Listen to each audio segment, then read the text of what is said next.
Ok, son exactamente 10:53 de la mañana. Estamos nuevamente en este programa especial de entrevistas en vivo ante la pandemia del coronavirus. Esta vez vamos a hablar en cuanto sobre materia económica. Nos acompaña vía internet el señor Jorge González Izquierdo, economista.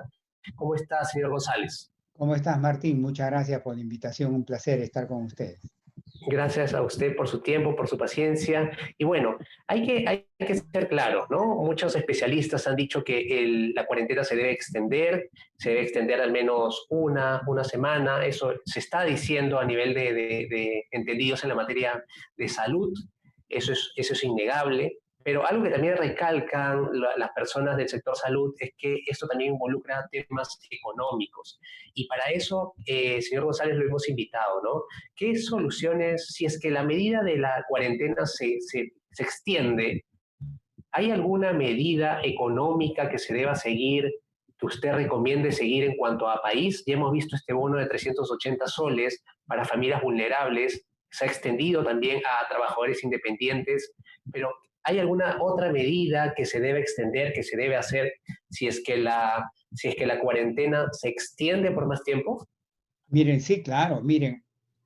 Yo he hecho algunos cálculos más o menos rápidos, no muy rigurosos, sobre el costo para la economía peruana de la cuarentena. Si nos extienden a 30 días, yo creo que el costo va a estar entre el 4% y el 8% del PBI peruano. Es Wow. decir, es un costo bien apreciable, bien fuerte el costo de la cuarentena. Va a estar entre el 4% y el 8% del PBI peruano si es que nos extienden 2 semanas más, es decir, hasta un mes.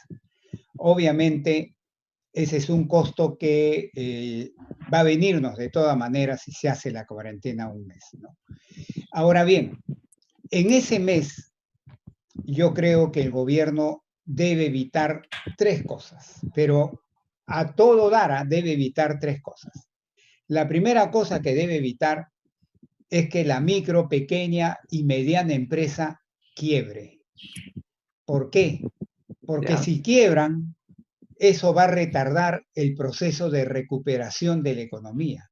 Porque una cosa es que una empresa quiebre y te despide a trabajadores, y cuando ya pase todo tiene que volver a crearse la empresa y tiene que volver a contratar trabajadores a una situación en que la empresa no quiebra, está débil, pero está operativa. Ahí es más Ok. rápido, va a reaccionar. Entonces, el primer objetivo del gobierno del presidente Vizcarra es evitar que micro, pequeña y mediana empresa quiebre en esta cuarentena extendida que seguramente vamos a tener. El segundo objetivo es evitar a toda costa que el ingreso familiar se desplome, se derrumbe. Y no solamente acá hay que considerar al pobre o muy pobre, hay que considerar al no pobre, pero que es tremendamente vulnerable ante un shock de este tipo que lo tienes un mes sin trabajar y ya lo convertiste en pobre, pues como es el taxista, el gafitero, el jardinero, en fin, todos los independientes, o gran mayoría de. Y el tercer objetivo que tiene que también evitarse a toda o conseguirse a toda costa es que el sistema financiero, bancos, cajas municipales, rurales, cooperativas de ahorro y crédito y financieras sigan operando normalmente. ¿Saben por qué? Porque si se corta o disminuye fuertemente el crédito al sector privado, ahí el costo se magnifica tremendamente. Entonces, esos tres objetivos tiene que el gobierno del presidente Vizcarra. Ahora, ¿cómo lo puede conseguir? Voy a dar Exacto. unas ideas yo. Claro. Voy a dar Primero ideas de repetimos, González Izquierdo. repetimos entonces cuáles son las medidas que usted recomienda. Primero, Ahí voy. que el tema de las microempresas no quiebre. O sea, Segundo, micro, pequeña y mediana empresa no quiebre. Ahí recomiendo el- dos cosas. a ver, ¿cuáles son? Primero, el Ministerio de Economía y Finanzas, que tome las medidas del caso para que el sector público no financiero a nivel nacional, entendiendo ministerios, instituciones reguladoras como SINERCO, CIPTEL, gobiernos regionales, gobiernos municipales, paguen las facturas a sus proveedores del sector privado, sobre todo micro, pequeña y mediana empresa, no en 30, 60, 90 días como es lo usual, sino que le adelanten el pago y si es posible se lo paguen en 3, 4, 5 días. Porque eso es darle liquidez. ¿No ves que cuando una empresa no vende, sus ingresos se desploman, pues se vuelven cero? Pero sin embargo sus costos no se hacen cero. Entonces entra en un problema de liquidez, de dónde saca billete para afrontar los costos. Entonces, si tú le haces que ha vendido lapiceros a un ministerio y lo usual es que el ministerio le pague la factura a los 60, 90 días, que se los pague hoy día a los próximos 3, 4 días, entonces le estás dando liquidez y no le estás regalando, le estás pagando su trabajo. Eso está a cargo del MEF, una idea que le doy. Otra idea se la doy al Banco Central de Reserva, que no basta con que el Banco Central de Reserva dé liquidez a los bancos para que los bancos a su vez presten, para solventar este tema de escasez de liquidez en las empresas. Porque ¿qué hace el banco? El banco va a prestar a su tasa de interés, 20, 30, 40%, dependiendo cómo te evalúa. Entonces yo estoy pidiéndole al Banco Central que habilite una o varias líneas de financiamiento, ya sea a través del Banco de la Nación o a través de los bancos privados, pero asegurándose, negociando que el costo sea bajísimo y si es posible, 0% el costo para la micro, pequeña y mediana empresa que está presentando problemas graves de liquidez que la podrían llevar a quebrar. Ese es con respecto al primer punto. Ya di dos ideas, uno para el MEF y uno para el BCR. Vayamos al segundo punto, evitar que se desplome el ingreso de las familias, sobre todo del sector independiente. Mira, si ya estamos hablando de un mes, entonces ahí vas a tener que agarrar ya de todas maneras al no pobre vulnerable. Y la mejor manera ya se ha demostrado, no hay que inventar, ya se ha demostrado en otros países. La mejor manera es darle un ingreso mínimo a toda esta gente. Yo te diría de los 17, mira, el Banco Mundial te cuantificó la población no pobre, pero vulnerable de convertirse en pobre cuando pasa una de estas cosas, que lo condena a 15 días sin trabajar o 30 días sin trabajar, lo cuantificó en 30% de la población peruana para el año 2012.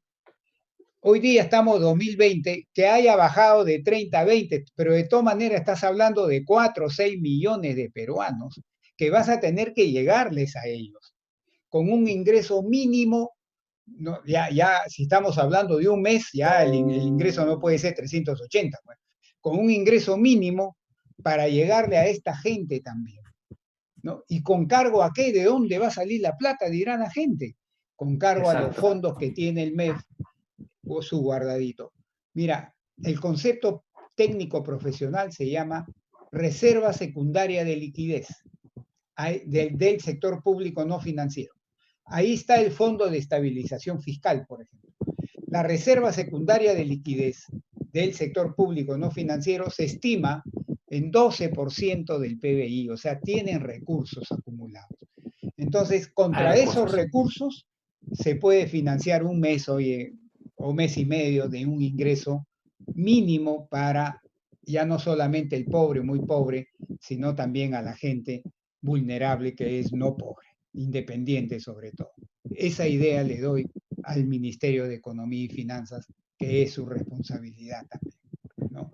Entonces, antes de pasar a la tercera idea, que es el tema de los bancos, usted dice que es 380, entonces, ¿a cuánto debería incrementarse si no son 380? No puedo lanzar una cifra porque tendría yo que meterme a hacer cálculos, pero eso ya es responsabilidad de la gente del sector público en general y especialmente del Ministerio de Economía y Finanzas, establecer cuál sería el ingreso mínimo familiar nuevo con cara a los 30 días calendario. ¿Ya? No, ahí sí sería una Claro, ligereza listo. que yo adelante una cifra, porque no he hecho el cálculo. Sí, entendemos. Ahora bien, con respecto al tercer, garantizar que el sistema financiero siga funcionando bien. Ahí el Banco Central de Reserva ha tomado ya dos medidas que están adecuadas, me parecen adecuadas. Una de ellas es darle a través de unos mecanismos, que no voy a entrar a hablar de cosas técnicas, de unos mecanismos darle continuamente liquidez al sistema financiero para que no se sientan faltos de liquidez y no puedan prestar después. Entonces, eso debe continuar el Banco Central de Reserva haciendo eso. Pero le doy un consejo ahora a la Superintendencia de Banca y Seguros y AFPs, que tomen medidas, discúlpame que voy a usar un término técnico, ¿ya? Tomen medidas macroprudenciales y también algunas microprudenciales en los dos niveles, macroprudenciales y microprudenciales, para adelantarse a posibles problemas que puedan tener las instituciones financieras en el caso que empresas y personas no puedan pagarle oportunamente sus deudas. Porque tú sabes que si tú dices a fin de mes me va a caer 100 soles porque me va a pagar un amigo lo que me debe y no te paga, te origina pues un hueco, te origina problemas pues si no te paga. Entonces yo creo que la SBS, la Superintendencia de Banca y Seguro y AFP, debe ya estar estudiando las medidas de naturaleza micro y macroprudenciales para evitar cualquier problema que venga con el sistema financiero de ahora en adelante, porque se nos viene un golpe bastante duro. Esto es como yo veo el hoy si nos alargan por 15 días más la cuarentena. Hay que aclarar, como dije al inicio, que si es que se llega a alargar, es lo que sugieren los especialistas en el sector salud. No es una medida oficial, estamos viendo todos los panoramas, básicamente para que ustedes estén atentos a lo que podría pasar y no se dejen guiar por especulaciones en Facebook, en WhatsApp. Acá lo que hacemos es básicamente poner a un especialista a disposición de ustedes para que nos explique los distintos panoramas que hay. Y esta vez nos acompaña el señor Jorge González Izquierdo, economista. Acá hay varias preguntas en cuanto a las AFP y las CTS. A su parecer, que nos explique si es viable o no. Nos dicen que liberen las AFPs, que liberen las No, CTS. ¿Eso es viable? no. Mira, yo sé que hay algunos congresistas que ya en el Congreso están preparando ya proyectos de ley para que, como les he contado hace un ratito, que tanto empresas como personas ya están teniendo problemas de liquidez. Pues, ¿no? Si se caen tus ingresos, pero tus gastos, tus costos no, obviamente que tienes un problema de liquidez muy fuerte. Pues, entonces, y ya hemos conversado cómo solventar eso, ¿no? Pero Sí. estos congresistas están postulando esto. Este problema de liquidez de las personas, no en el caso de las empresas, sino de las personas principalmente, dicen, se lo vamos a resolver este problema de liquidez transitorio de muy corto plazo, el de ahorita, ¿no? Se lo vamos a resolver haciendo que le echen mano a la CTS o le echen mano a los fondos de jubilación, ¿no? De las AFPs, con ciertos condicionamientos, por supuesto. Muy bien, yo digo no. Y la gente dirá, oye, ¿por qué no? Por lo siguiente, porque en economía nunca es bueno resolver un problema de muy corto plazo, o sea, un problema de un mes o de 2 meses, afectando, ¿no? Afectando un flujo de muy largo plazo, como es el CTS o como son las pensiones de jubilación. No se debe hacer eso. Por eso es que dijimos, el MEF tiene guardaditos, tiene dinero para financiar esta iliquidez de las familias. No le echemos la mano al CTS ni a la jubilación, que son conceptos de largo plazo, para resolver un problema de un mes o mes y medio. No. Para resolver un problema de un mes o mes y medio, está el gobierno, está el MEF, con sus fondos guardados desde hace bastantes años atrás. Así que, amigos, no, yo sé que a la gente dice, sí, que mi CTS me den, mi jubilación me den, claro, aplauden, pero no es correcto, amigos, porque lo que estoy queriendo resolver es un problema de falta de liquidez de 30 días, 45 días, 60 días. Y no voy a comprometer la viabilidad de largo plazo de un fondo como el CTS, que es un seguro de desempleo, o de mi fondo de jubilación, del cual después, 20, 30 años después, me va a afectar. Entonces yo le pido, ¿no?, que para eso hemos dado estas ideas de que se resuelva ese problema de liquidez de las familias, ¿no?, con cargo a los recursos que tiene guardado el Ministerio de Economía y Finanzas. Nos ha dado varias explicaciones, ¿no? Tres fundamentales: que no quiebren las MIPES, el ingreso familiar, que hay que estabilizarlo y estar atrás de eso. También el tema de los bancos que no deben seguir operando.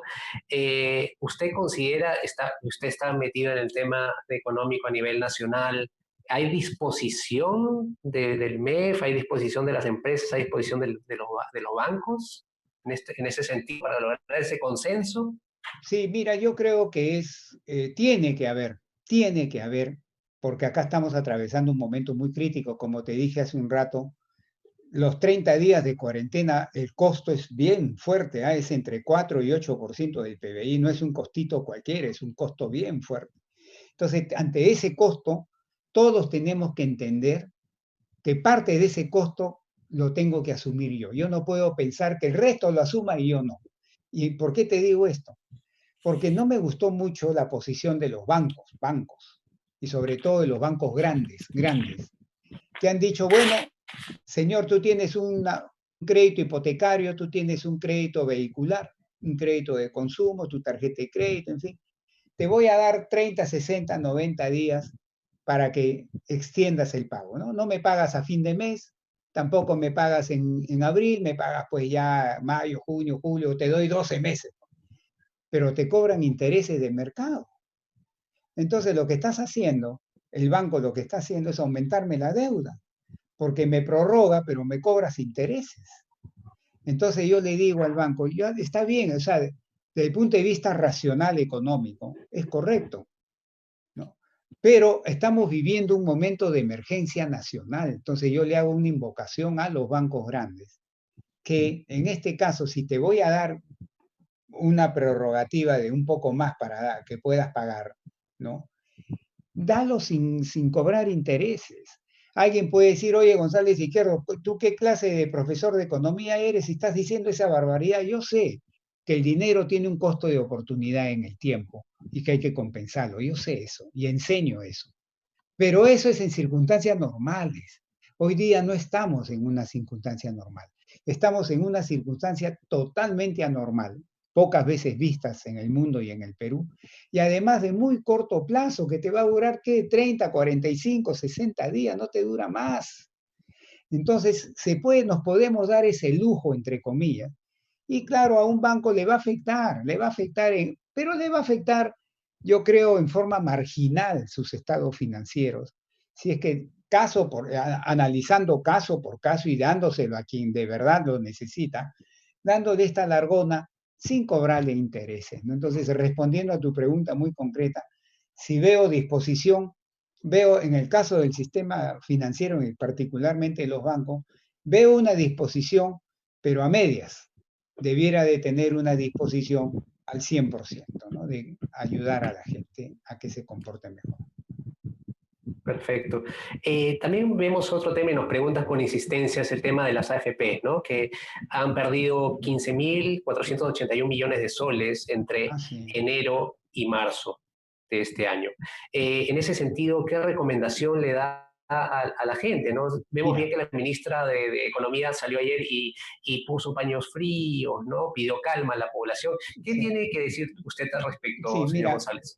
voy a hacer un análisis riguroso del tema, ¿ya? Yo creo que la situación lo exige. Y voy a usar algunos términos técnicos profesionales porque la situación lo exige. Mira, el sistema privado de pensiones, que acá lo conocemos vulgarmente como AFPs, tiene dos componentes. Un ahorro obligatorio, que es el 10% que me sacan todos los meses, si soy dependiente, y la rentabilidad que la AFP le saca a mi ahorro obligatorio. La suma de los dos constituye mi fondo y del tamaño del fondo sale mi pensión.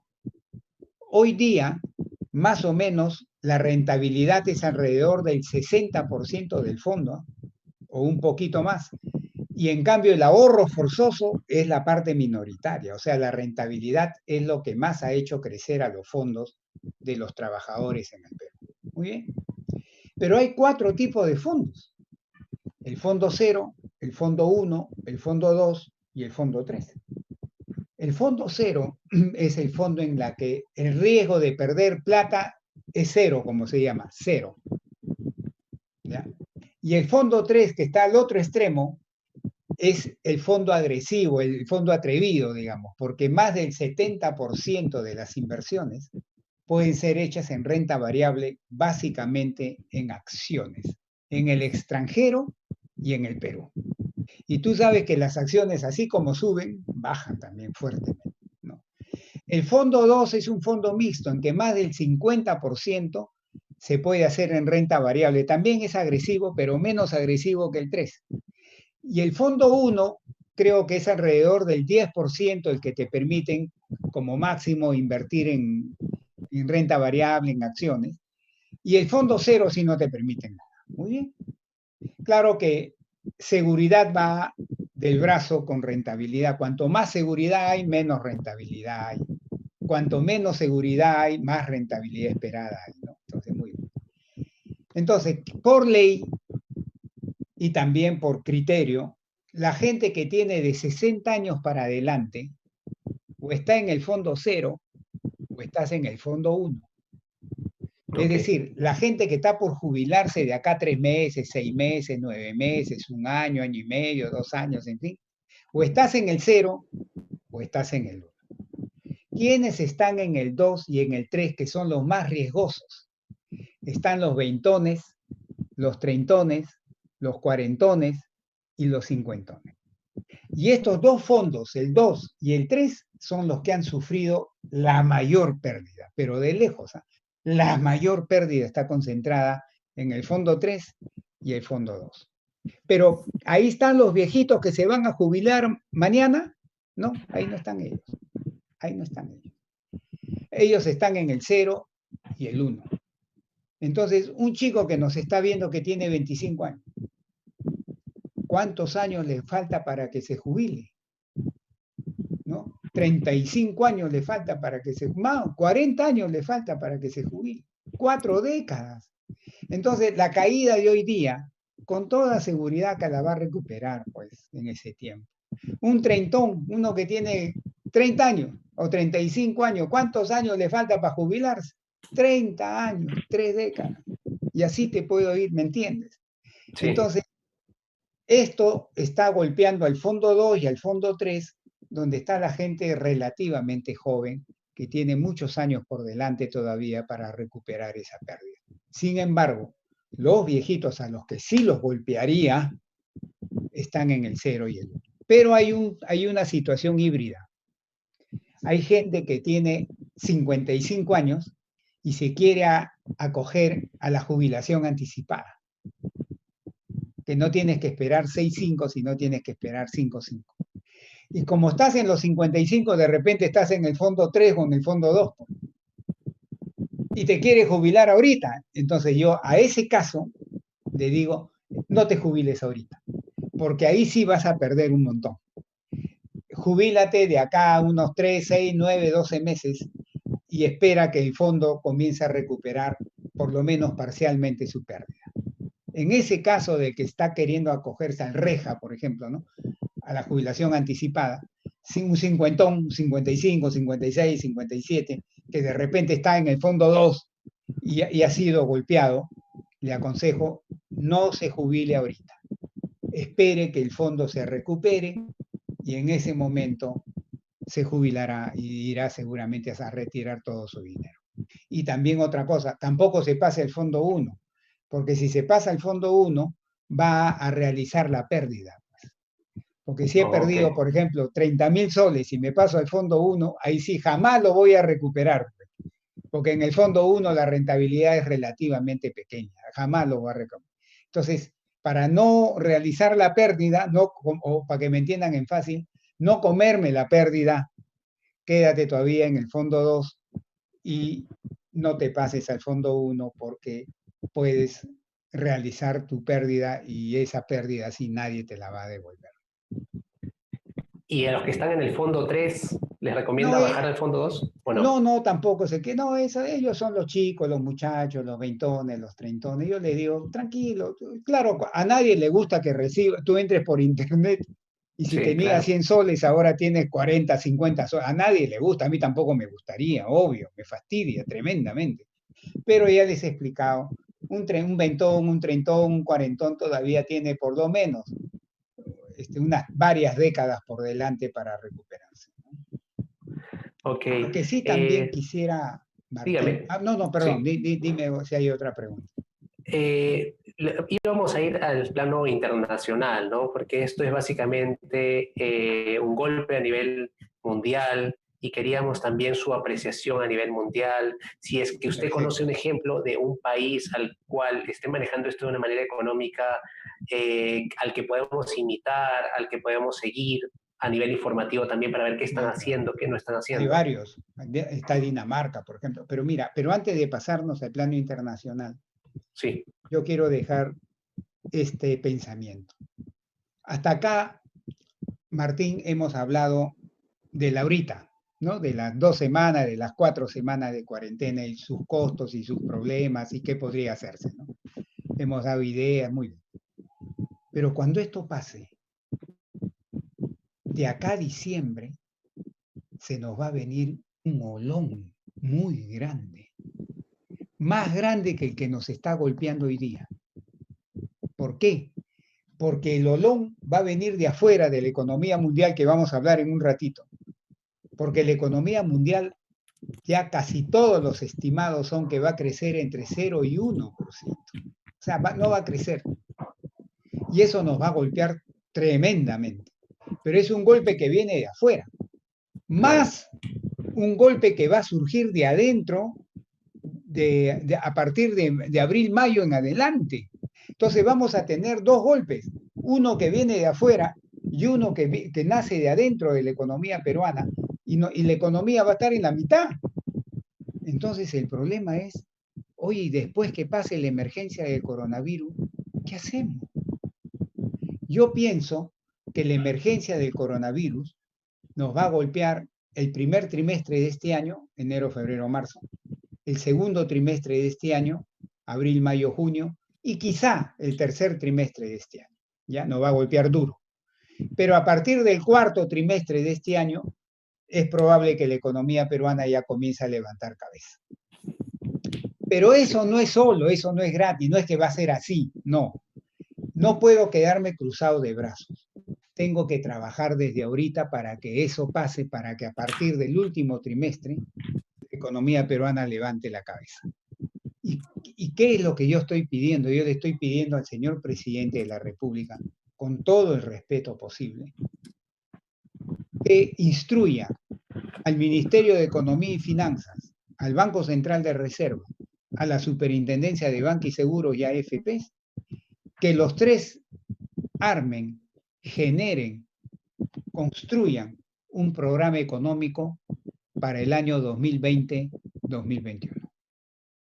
No le pido más porque el gobierno ya a mediados del 2021 se va. ¿Por Claro. qué? Porque ese programa yo le pido al señor presidente que lo anuncie al país. ¿Para qué? Para eliminar o reducir fuertemente la tremenda incertidumbre que el coronavirus nos ha puesto. Mira, ahorita no sabemos si nos vamos de cuarentena una semana más o 2 semanas más para que vean la incertidumbre que hay. Esa incertidumbre tiene que disiparse como una neblina espesa para que yo pueda ver la carretera.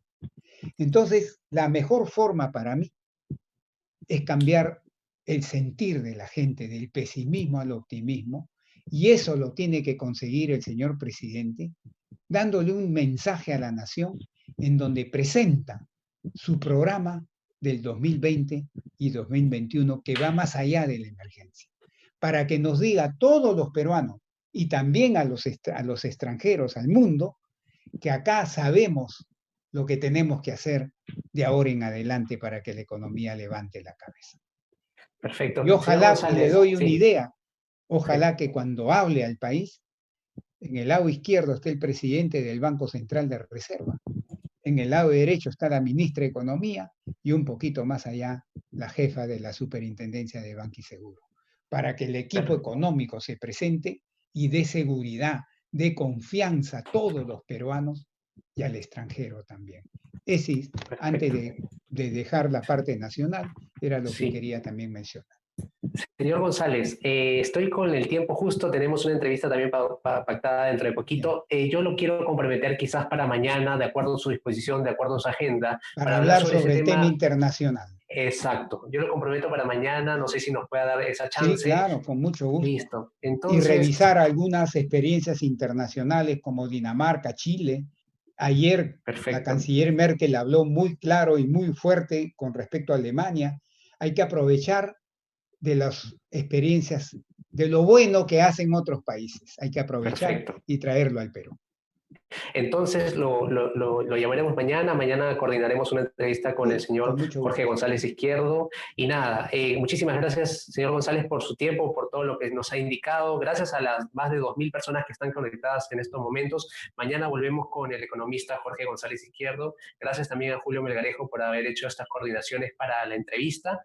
Nada, me despido. Volvemos un ratito con otra entrevista, esta vez desde el lado de salud. Gracias, cuídense mucho, hasta luego. Gracias, señor González, cuídense mucho. No, gracias a ustedes. Que Dios los bendiga. Gracias.